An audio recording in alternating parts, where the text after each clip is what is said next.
That's how we start off everything now. Cough. Can't seem to shake it. But anyway, I've been looking at saving throws. Right? I think that's the original luck mechanic when you really think about it. How much of it is skill, how much is luck, fate as you get higher level. Most of it seems arbitrary. But then you notice that it really goes into the classes, what they're stronger against. And everybody is weak against Dragon Breath. So I was comparing Dragonslayer to BX and AD&D saving throws. I wanted to see if there were some huge differences. Not. Seems to have more in common with AD&D than BX, especially when it comes to saving throws. Clerics, every 3 levels they go down. That's AD&D. It's every 4 levels with BX and Beckme. So at 5th level, your saves went down. So at 4th level, your saves go down in Dragonslayer. And as I look across it, it goes with the every 2 levels. So we'll start at 3rd. The fighters go down. Even has the 17 plus cap, same as the player's handbook. And all the others have 19 plus or 21 plus, 19 plus stakes, and there's no 21 plus in Dragonslayer. It's just 20 plus for the others. So 20 is the ultimate cap for saving throws. And they're not off the top. They're not like crazy Beckme levels where they're all snake eyes, right? Once you got to 33 or whatever, insane levels, that it is all, you fail on a 1 and that's it. And as I look through it, Dragonslayer makes your saving throws harder. Except for,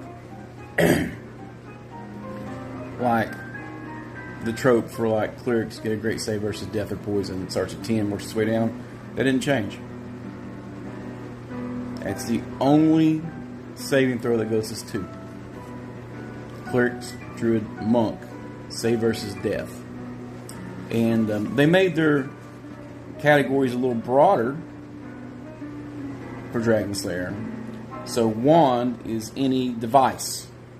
You know, in the past, rod, staff, or spell and Beckme was on the same chart. So rods and staves were more powerful than a wand. And AD&D made all wad, staff, or wand. So this is more in the AD&D line. Going back to where I say Dragonslayer is more of a retro clone for AD&D and not BX. It's somewhere in the middle, right? A simplified form of Advanced Dungeons and Dragons, which I like. It's my sweet spot. I dig it. Dig it, dig it, dig it. Your first set of saves don't go down for crap in Dragonslayer. They go down by a factor of 1, mainly. And then when you get to mid-level, your second drop in saving throws, that's when they actually drop by 2 points on average for everything. But the first time around, 1 point. Your saves get better by 1 on the average. So I'm looking through this. No, I think it's second for all of them, except for Magic User and Illusionist. But they're still in that every 5 level thing. So you don't yours don't go back drop till 6 and they drop by 2. And by that time, other classes have had their saving throws dropped twice for an average of 3, as opposed to you just now getting a 2. Thief and Assassin every 4 levels, which I think didn't change. Yeah, that's all I gotta say. Not huge change. Minor clarification on items versus spell, and that is breaking from BX and going in line with AD&D. A stone saver it calls petrification and polymorph paralyzation is stone. Polymorph falls under spell, period. So There is no polymorph save like there is in basic and stuff. So any stone save refers to any petrification or paralyzation effect. A spell save refers to spells cast directly from clerics, druids, monks, magic users. So spell is reserved for direct cast spells, and wand is all devices. Okay.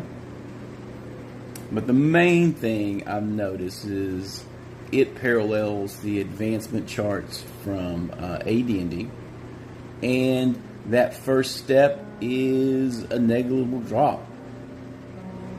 Until you get to your mid-level range, your saving throws aren't going to drop a whole lot. Keeping it fairly deadly, actually. Saving throw saves that I've observed in this game so far have been slightly worse than what I would expect with say PX. Could just be a luck factor. Like I said, I'm only running one campaign right now. My other OSE campaign is faltering just because of scheduling. But after their next TPK, or if they go all the way to the end of what I got planned for them, be done in 2 years minimum, then we'll switch over to Dragonslayer. If I'm still alive then. Let's just not be kidding ourselves about future plans. It's all pretty sketch. But saving throws. I like class-based saving throws to where your profession determines your familiarity in dealing with effects, as opposed to ability-based systems. But an ability-based saving throw system is for a skill-based game system. I'm not a huge fan of those for fantasy. I prefer class-based. I'm old-fashioned.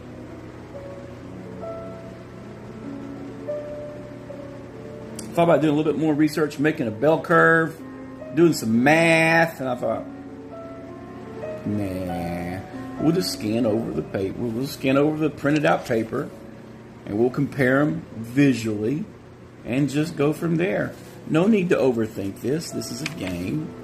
We'll leave the overthinking to the munchkins and the min-maxers, and maybe they'll hand me a bell curve and a series of probabilities showing the actual percentage difference from one system to another, and I'll go, that's cute. So, not a huge difference. I dig it. Kicks along. But I noticed that first set of saves for every class is a simple adjustment of 1 across the board. And then when you hit your next set, your mid-level saves, then it drops to 2, except for, I think, the magic user. And some of the fifth is like a 50-50. Some abilities drop from, some saves drop by 2 points, some drop from 1 in that first drop. But they get their saves every 4 levels, and the wizards every 5. But fighter, barbarian, paladin, ranger, cleric, druid, and monk, that first one, where they get theirs every 2 and 3 levels, drops only 1 point, and then consistently 2 points. 2 to 1, 2 to 1.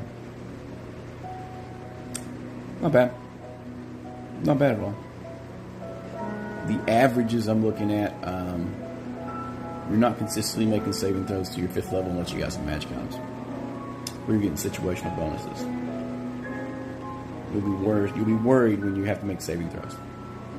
You don't want to be dropping dice for the first 3 levels if you can avoid it for saves, in my humble opinion. Game well, game often. Let's talk about these games and then we're playing. I'm kind of excited. I kind of want to pick up a 3rd game to run. I just don't know when I'll have the time. I'm still kind of working on my stone hand on the Borderlands, which is, it's all in my head. I've actually run it this way twice. I'm just fleshing out a few ends and NPCs. But anyway, later guys.